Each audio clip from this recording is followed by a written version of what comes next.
Assalamualaikum warahmatullahi wabarakatuh. Kami dari kelompok 3 akan menjelaskan tentang hasil, final project kami. Pertama-tama, perkenalkan saya Gabriela Auranisa Prasriko dengan NPM 230810128. Perkenalkan nama saya Muhammad Al-Yunus dengan NPM aktif 2308101100008. Perkenalkan nama saya Muhammad Yusuf Rohman dengan NPM 230810100009. Oke, untuk yang pertama, saya akan menjelaskan tentang deklarasi fungsi algoritma naive Bayes. Untuk yang pertama yaitu fungsi header. Untuk fungsi header ini sendiri itu bertujuan untuk melakukan prediksi berdasarkan algoritma naive Bayes. Fungsi ini menerima 3 parameter utama yaitu data prediction, prior prop, dan conditional prop. Kemudian yaitu ada validasi input. Kode ini tuh berfungsi untuk memvalidasi input dan menghitung probabilitas untuk setiap kelas berdasarkan data masukan menggunakan algoritma naive Bayes. Validasi dilakukan terlebih dahulu untuk memastikan bahwa dataset prediksi atau data prediction, kemudian probabilitas prior atau prior prop, dan probabilitas kondisional atau conditional prop tidak kosong. Jika salah satu dari input ini tidak valid, maka fungsi akan menghentikan eksekusi dan memberikan pesan error yang relevan. Kemudian yaitu program akan melanjutkan proses perhitungan probabilitas untuk setiap kelas dan menentukan hasil prediksi berdasarkan probabilitas tertinggi. Setelah probabilitas total untuk sebuah kelas selesai dihitung, maka melalui pengalikan probabilitas prior dan kondisional, nilai tersebut disimpan ke dalam dictionary class prop dengan nama kelas sebagai kuncinya. Jika terjadi error seperti kolom yang tidak ditemukan dalam dataset atau probabilitas kondisional yang tidak valid, maka program akan menangkap error tersebut dan memberikan pesan spesifik, misalnya kolom, dalam kurung, ada nama kolomnya, kemudian tidak ditemukan dalam data atau probabilitas.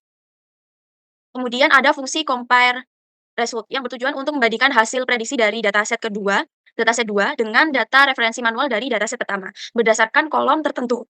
Fungsi ini dimulai dengan melakukan validasi input untuk memastikan bahwa data yang dimasukkan valid. Ada fungsi untuk membandingkan 2 dataset, yaitu dataset 1, dataset manual atau ground truth, dan dataset 2 atau dataset prediksi, berdasarkan kolom yang ditentukan oleh kemudian parameter kolom.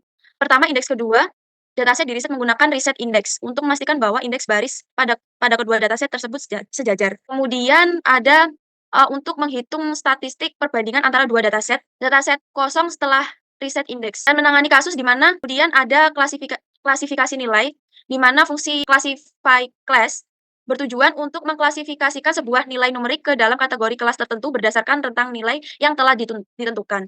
Fungsi ini menerima parameter berupa nilai dengan tipe data float yang akan diklasifikasikan. Sebelum melakukan klasifikasi, fungsi melakukan validasi untuk memastikan bahwa nilai yang diberikan berada dalam rentang valid, yaitu antara 0 hingga 100. Jika nilai berada di luar rentang tersebut, fungsi akan memunculkan pengecualian berupa value error dengan pesan yang menunjukkan bahwa nilai tidak valid. Validasi ini bertujuan untuk memastikan bahwa nilai yang diproses hanya dalam rentang yang diperbolehkan. Kemudian yaitu kelanjutan dari fungsi classify class yang digunakan untuk menentukan kategori kelas berdasarkan nilai numerik yang diberikan. Setelah nilai melewati validasi untuk memastikan bahwa nilainya berada dalam rentang 0 hingga 100, fungsi ini memeriksa nilai tersebut terhadap beberapa rentang yang telah ditentukan. Jika nilai berada dalam 80 hingga 100, maka fungsi akan memberikan kategori SP yang berarti sangat baik. Jika nilai berada di rentang 70 hingga 79, maka fungsi mengklasifikasikan sebagai B yang berarti baik. Dan selanjutnya yaitu C, K, dan SK. Untuk selanjutnya akan dijelaskan oleh teman saya yaitu pengolahan data training. Baik, untuk selanjutnya saya akan menjelaskan tentang pengolahan data training. Jadi, untuk yang pertama, dataset akan dimasukkan atau diimpor ke dalam kode untuk dilakukan perhitungan sebagai data training, sebagai data trainingnya. Setelah data dimasukkan, di sini kita menampilkan data yang kita masukkan dengan sttitle dan memanggilkan data training, sehingga data yang kita masukkan atau dataset yang kita masukkan akan tampil seperti ini pada tampilan localhost-nya. Selanjutnya, setelah menginputkan data trainingnya, kita melakukan pemrosesan untuk data tersebut dengan praproses data. Untuk proses pertama, kita lakukan pemeriksaan nilai yang hilang. Jadi, data yang kita masukkan, kita cek apakah ada nilai yang hilang atau semisal di sini kan ada 4 atribut, yaitu atribut matematika, IPA, bahasa Inggris, dan bahasa Indonesia. Jadi kita cek satu persatu. Kita cek apakah ada nilai yang nol atau nol pada atribut-atribut tersebut. Setelah kita melakukan pemeriksaan dengan missing values data is null sum, dan kita lakukan penghapusan jika semisal ada data yang kosong atau nol dengan menggunakan data cleaning atau ya dengan menggunakan data cleaning sama dengan data drop. Nah, selanjutnya setelah kita melakukan pemeriksaan dan menghapus data yang hilang atau data yang kosong, sini kita cek apakah ada data yang hilang dari dataset yang kita masukkan sebelumnya. Di sini pada tampilan sini bahwa tidak ada data yang kosong atau data yang nol. Setelah melakukan pembersihan data di sini Jadi sebelumnya seperti ini, dan kita lakukan penghapusan data atau kita istilahnya cleaning dataset, hasilnya akan seperti ini. Setelah kita melakukan cleaning untuk datasetnya menggunakan data clean data dropna dan melakukan penghapusan untuk data yang kosong atau nol, kita lakukan klasifikasi untuk mengubah data yang sebelumnya numerik menjadi sebuah data alfabet atau data huruf. Di sini kita lakukan klasifikasi jika nilai yang sebelumnya 80 sampai 100 akan diubah menjadi huruf SB atau sangat baik, dan nilai yang sebelumnya 70 sampai 79 akan diubah menjadi B atau baik, dan seterusnya sampai nilai 50 sampai 54 akan dirubah menjadi SK atau sangat kurang. Sebelumnya data berbentuk numerik seperti ini, setelah dilakukan klasifikasi, data berubah menjadi seperti ini. Dengan menggunakan data final data kolom dikalikan dengan API klasifikasi class. Selanjutnya, setelah kita melakukan klasifikasi untuk datasetnya yang mengubah sebelumnya numerik menjadi huruf atau alfabet, kita lakukan perhitungan probabilitas tiap atributnya. Baik itu atribut matematika, IPA, bahasa Indonesia, dan bahasa Inggris, kita hitung diterima atau tidak. Sebelumnya, kita menghitung probabilitas pure-nya terlebih dahulu menggunakan rumus ST Markdown dengan probabilitas pure dengan melakukan perkalian jumlah data kelas dan dibagi dengan total jumlah data. Di sini, setelah melakukan perhitungan probabilitas pure didapatkan, yaitu di sini, untuk data yang diterima yaitu 0,775 dan untuk yang tidak 0,225. Selanjutnya kita lakukan probabilitas kondisional untuk melakukan perhitungan tiap-tiap atributnya. Di sini kita menggunakan probabilitas kondisional.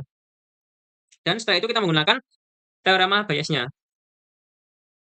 Setelah kita melakukan perhitungan probabilitas keseluruhan, maka kita kelompokkan untuk tiap-tiap atributnya. Seperti matematika, jika diterima dan nilainya B, maka probabilitas yang didapat adalah 0,5806. Menggunakan data final dikalikan dan grup B hasil kolom size data final, grup B hasil size. Dan untuk IPA juga seperti itu. Jika diterima jika nilai IPA-nya B dan hasilnya diterima, maka probabilitasnya seperti ini. Dan sampai dengan bahasa Indonesia. Setelah melakukan perhitungan untuk probabilitasnya, sehingga kita dapat menemukan formula untuk melakukan prediksi, selanjutnya kita menuju ke testing atau data testing untuk mengecek atau untuk menguji dari probabilitas yang sebelumnya kita hitung. Untuk yang selanjutnya akan dijelaskan oleh teman saya. Nah, di sini saya akan menjelaskan untuk bagian testing. Nah, yang pertama kita akan mengimport ataupun memanggil library yang akan kita gunakan nanti, dan juga fungsi yang akan kita gunakan nantinya. Yang pertama kita akan mengimport library pandas, tribit, dan matplotlib, dan juga navi. Nah, untuk fungsinya sendiri kita akan memanggil beberapa fungsi dari file training dan juga live Nah, untuk pada file training sendiri kita akan memanggil fungsi global probabilitas dan juga global conditional probabilitas, yang dimana tadi sudah kita dapatkan dari pengolahan probabilitas. Nah, untuk pada file live sendiri kita memanggil fungsi prediction live compare result, dan juga klasifikasi kelas. Nah, untuk yang pertama kita akan memanggil dataset yang akan kita gunakan. Nah, di sini kita akan memanggil dataset dari file dataset.excel. Lalu di sini kita akan memanggil sheet yang akan kita gunakannya. Pertama adalah sheet untuk dataset asing dan juga sheet untuk data perhitungan manual. Nah, untuk membacanya sendiri kita akan menggunakan fungsi pandas. Di mana fungsi pandasnya kita gunakan fungsi read.excel dengan menambahkan pad dan juga sheet yang kita gunakan nantinya. Nah, setelah itu kita akan melakukan analisa live bias. Nah, pertama kita akan membuat dataset. Nah, setelah dataset yang kita panggil tadi, kita akan menampilkannya pada UI yang ada menggunakan st.dataframe. Lalu selanjutnya kita akan melakukan preprocessing data. Yang pertama kita akan melakukan pemeriksaan terhadap nilai yang hilang. Nah, di sini kita akan menghitungnya dengan fungsi data.xnull.sum. Nah, di mana kita akan menghitung data yang kosong. Nah, di sini tampil data di mana pada kolom nomor, nama, mata pelajaran, dan juga hasil sama-sama nilainya 0 ataupun terdapat hasil. Namun pada kolom hasil terdapat angka 30, di mana semua datanya kosong. Karena di sini kita memanggil data set testing yang di mana nanti digunakan untuk prediksi. Lalu selanjutnya adalah menghapus kolom yang tidak akan diperlukan untuk perhitungan nantinya. Nah, di sini kita akan menghilangkan kolom nomor, di mana karena nama kolom ini tidak akan berpengaruh terhadap pengolahan nantinya. Nah, di sini bisa kita gunakan data.drop, kolom yang akan dihilangkan. Lalu setelah kita hilangkan, kita hapuskan lagi akan memeriksa hasilnya secara pengolahan. Lalu untuk selanjutnya ada klasifikasi kelas, di mana sesuai dengan ketentuannya di awal, untuk mengubah data yang sebenarnya numerik ataupun angka menjadi data alfabet ataupun abjad. Nah, di sini untuk klasifikasian ataupun pengubahannya kita menggunakan fungsi looping, di mana kita akan membaca setiap kolom yang ada dalam dataset testing. Namun sebelum kita mengubahnya, kita akan mengecek ataupun menambahkan kondisinya, di mana kita akan mengabaikan kolom nama siswa dan juga hasil. Nah, karena pada kolom tersebut tidak ada data numerik ataupun data yang akan kita gunakan untuk memprediksi nantinya. Nah, sebenarnya akan kita mengubah data yang ada pada kolom final pada kolom setiap dataset. testing, di mana setiap kolom tersebut kita akan meng-apply-kan fungsi klasifikasi kelas. Nah, di mana untuk mengubah data numerik menjadi data abjad. Nah, setelah kita mengubahnya, kita akan menampilkannya pada UI yang ada, menggunakan data frame. Lalu untuk selanjutnya adalah kita akan masuk ke menu utama, yaitu memprediksi menggunakan AI bias. Nah, di sini untuk prediction AI bias sendiri kita sudah membuat fungsi yang sebelumnya dijelaskan pada awal, sehingga kita di sini tinggal memanggilnya saja dengan mengirimkan data-data yang akan kita olah nantinya. Nah, di sini kita akan mengirim data final ataupun data set testing, lalu kita kirimkan juga global probabilitas, probabilitas setiap kondisi. Nah, setelah kita mendapatkan nilai dari prediction AI bias sendiri, kita akan memasukkannya pada kolom hasilnya, di mana pada kolom tersebut sebelumnya, kolom hasil bernilai 0 ataupun nul, sehingga tidak ada nilai yang ada, sehingga kita akan mengisinya dengan hasil prediksi yang ada. Nah, setelah kita mengisinya, kita akan menampilkannya pada UI yang tersedia, menggunakan data streamlit atau data frame. Itu memeriksa apakah sudah benar data set kita sudah diprediksi atau belum. Nah, di sini kita akan melanjutkannya untuk statistik prediksi, di mana kita akan memeriksa penyebaran prediksi yang ada. Dari sini kita akan menghitung dan menuliskan kelas pada kolom hasil, melakukan fungsi data final, memanggil kolom hasil dan juga menghitung value yang ada. Lalu kita akan menampilkannya pada grafik distribusi hasil prediksi, menggunakan fungsi matplotlib. Nah, tentu saja kita akan mengevaluasi ataupun memberikan data hasil prediksi tadi dengan data manual atau perhitungan manual, di mana kita akan meng-compare-nya dengan menggunakan fungsi compare.result yang sudah kita buat tadi. Nah, setelah kita mendapatkan data hasil compare, kita juga akan mengolahnya juga untuk menghitung convolutional matrix-nya sendiri. Nah, di mana kita akan mendeklarasikan variabel Y itu dengan mengambil data manual pada kolom hasil dan juga Y prediksi dari data final atau data set prediksi yang kita kasihkan tadi. Lalu kita akan mendapatkan semua label unik yang ada pada kolom Y true dan juga Y prediksi. Lalu selanjutnya kita akan menghitung koefisien matrixnya secara manual. Nah, di sini seperti yang sudah kita lihat untuk fungsinya. Lalu dilanjutkan dengan visualisasi koefisien matrix secara manual. Nah, di sini kita napi array untuk mempermudah pengolahan. Lalu untuk selanjutnya adalah menambahkan alokasi nilai pada setiap sel. Nah, di sini terlihat pada setiap kotak-kotak yang ada terdapat nilai-nilai ataupun jumlah data yang muncul. Nah, kita juga menambahkan hasil statistika prediksi tambahan dari fungsi compare result tadi, yang di mana jumlah data yang benar adalah, nah, di sini muncul data yang benar adalah penyebab 25, lalu presentasi yang benar adalah 83,33%, lalu jumlah data yang berbeda adalah 5%, serta presentasi data yang berbeda adalah 16,67%. Nah, dan juga di sini kita akan menampilkan data-data yang berbeda dan juga yang benar. Nah, di mana pada kolom sebelah kiri terdapat data yang berbeda dari dataset perhitungan manual dan juga dataset prediksi, yang di mana dari kedua kolom ini saling berbeda. Nah, untuk yang data yang benar dari dataset manual dan juga data prediksi yang pastinya dari kolomnya sendiri sama. Nah, pada kali ini saya akan menjelaskan untuk bagian from prediksi, yang di mana pada from prediksi kali ini kita akan menerapkan fungsi apply mau naik secara langsung dengan input user. Nah, di sini pertama-tama kita akan memanggil fungsi ataupun library yang akan dilakukan nantinya seperti pada langkah-langkah sebelumnya. Nah, yang pertama-tama kita akan membuat form untuk menerima input user. Nah, di mana di formnya sendiri kita akan mendeklarasikan variabel setiap mata pelajaran yang akan kita gunakan. Lalu kita akan menambahkan fungsi st.number input, yang di mana kita dari number input sendiri akan menerima user input berupa angka ataupun integer, di mana untuk batasnya sendiri adalah 100 dan batas minimumnya adalah 0. Nah, setelah user menginputkan nilai setiap masing-masing masing-masing variabel, kita akan memasukkannya pada variabel submitted dengan menggunakan ataupun membuat form submit button. Bisa untuk dimasukkan nilainya pada website-nya. Nah, setelah kita menekan submit, nah, di sini dari data angka yang kita input tadi akan kita olah menjadi data frame dengan penamaan user data. Nah, di mana masing-masing nilai tersebut akan dimasukkan pada variabel mata pelajaran yang ada. Lalu setelah kita mendapatkan nilai dari user input, kita akan mengklasifikasinya menjadi sebuah abjad, yang di mana tadinya numerik menjadi abjad.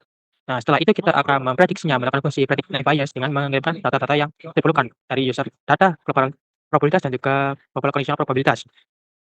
Nah, setelah itu kita akan mendeklarasikan array kelas probabilitas dan juga fitur probabilitas untuk menyimpan probabilitas setiap mata pelajaran per kelas.